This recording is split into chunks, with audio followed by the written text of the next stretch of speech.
This time last year, hundreds of thousands of people were waiting for unemployment benefits after the state's system collapsed. That number has shrunk, but thousands are still dealing with the fallout. The I-Team's Kristen Byrne shows us they feel like they've been forgotten. Call pretty much every week, if not a couple times a week, just to see where they're at, and I get the same responses. Oh, it's not in our hands. Corey Cross in Sawyer County was like thousands last spring, furloughed because of the pandemic. In April, the payment stopped, and he's asking for answers while waiting for someone to investigate his claim, known as adjudication. At first, it was all right, but now after 2 months, bills add up fast. The unprecedented backlog decreased considerably, but thousands are still waiting. The Department of Workforce Development reported a spike in adjudication issues in April and May. The average wait times went up as well, peaking at nearly 20 days. They said pretty much hurry up and wait is basically the best answer I got back. Those who were denied payments are waiting as well.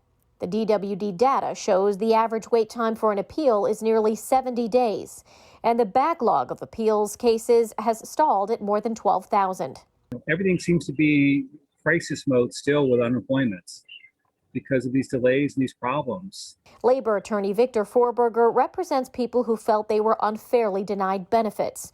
He says delays with the DWD are spilling over into the Labor and Industry Review Board, which hears appeals beyond the department's judges. It's where Jennifer in Milwaukee says her case is currently awaiting a date. She was a tutor before the pandemic hit. She asked we only use her first name. Someone else, after I had applied, got a hold of my social security number and name and date of birth and applied again in California. She's won 2 appeals, but is waiting on a third currently with the Labor and Industry Review Board.